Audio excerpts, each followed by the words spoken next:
जितना ये विराट संसार दिखाई देता उतना ही सूक्ष्म संसार भी है जो तुम्हारी कल्पना में भी नहीं आता। एक छोटे से अणु में, परमाणु में और उसके अंदर जो इलेक्ट्रॉन, प्रोटॉन, न्यूट्रॉन काम कर रहे हैं, और हर पदार्थ एनर्जी से बना हुआ है, और हर पदार्थ सामने देखने से लगता है ठोस है, लेकिन ठोस नहीं है। थोड़ा साइंस की तरफ जाएंगे तो बहुत विचित्र लगेगा आपको। और अगर आप 160 माइल ऊपर चले जाएं आसमान में, और वहां से किसी हवाई जहाज से आप किसी उपग्रह के जरिए फिर आप आकाश को देखें, तो बहुत हैरानी होगी। आपको लगेगा कुछ गेंदें हैं जो पूरे आसमान में गोल गोल घूम रही हैं। इतनी सारी गेंदें अलग अलग तरह की, और सब टिमटिमा रही है। कौन घुमा रहा है इसको?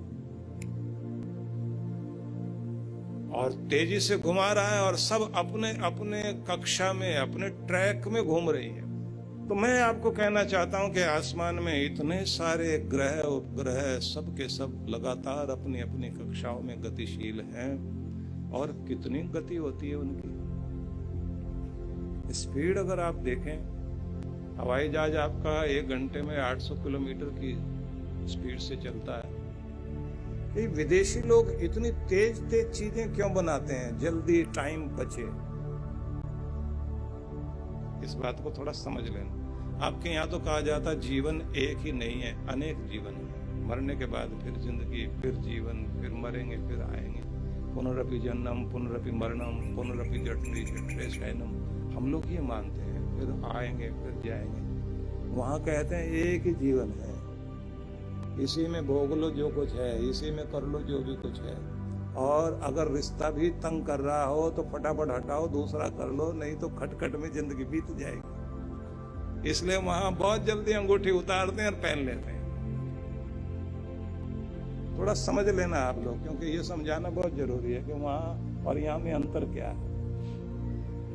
वहां कहा जाता है कि सिर दर्द हो रहा है, अब उसके लक्षण, सिम्टम्स देखे जाएंगे। किस वजह से? क्योंकि बुखार हो, सिर दर्द हो, एलर्जी हो, इसको बीमारी नहीं माना जाता, इसको लक्षण माना जाता है। ये सिम्टम्स हैं, वजह कुछ और होती है। सूजन आ गई है तो कहते हैं सूजन आई तो क्यों आई, इसका रीजन ढूंढो।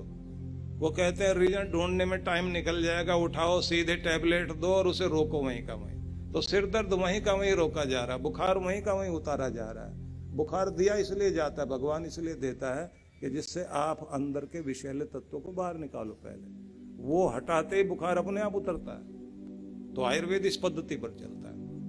वहां ये कहा जाता है कि आप अगर ये सोचेंगे कि ये यात्रा में ही टाइम सारा बीत जाए, इतनी जिंदगी है ही नहीं, जिंदगी छोटी सी है, जल्दी से पहुंचो और जल्दी से आओ। इसलिए वहां घड़ी की रफ्तार से भाग रहे हैं सब लोग। वो यहाँ वालों को देख के कहते हैं स्लो मोशन। यहाँ वाला कोई भी आदमी दिखाई देता है, ये तो बहुत धीमी गति से चलने वाले लोग हैं, बैठे आराम से बैलगाड़ी युग में जीने वाले लोग हैं। वहां रॉकेट एज है, रॉकेट युग है, तेजी से इधर से उधर पहुंच जाएं फटाफट, और स्पीड और स्पीड और स्पीड, उस पर वो लोग काम कर रहे हैं। और उसकी कोशिश होती है जल्दी जल्दी भोग लें। तो जल्दी जल्दी भोगने का मतलब ये होता है और स्पीड और स्पीड, इसी गति में भाग रहे हैं। तो पागलपन भी बहुत ज्यादा आ रहा, नींद की समस्या बहुत ज्यादा आ रही है, शांति नहीं है जीवन में। जब मैं पहली बार अमेरिका में गया, वॉइस ऑफ अमेरिका का प्रतिनिधि इंटरव्यू लेने के लिए मेरे पास आया। हवाई अड्डे पे हम लोग बैठे और उसने मेरे से कहा, आप बताइए भारत, इंडिया अमेरिका को क्या दे सकता है? मैंने कहा सवाल दोबारा कीजिए। उसने फिर यही दोहराया, भारत अमेरिका को क्या दे सकता है? मैंने सोचा था कि ये कह रहा होगा कि अमेरिका इंडिया को और क्या दे सकता है, तो इसलिए मैंने उसके सवाल को 2 बार पूछा। तो उसके बाद मैंने उनसे कहा कि पहले तो ये बताइए कि अमेरिका का ऐसा क्या खो गया जो भारत दे सकता है। तो वो बोले आप ही बताओ। मैंने कहा अमेरिका की शांति खो गई, नींद खो गई, चैन खो गया, इनका प्रेम खो गया, और इसको भारत की आध्यात्मिकता और भारत का ध्यान दे सकता है। और आने वाले समय में यही चीज यहाँ राज करेगी।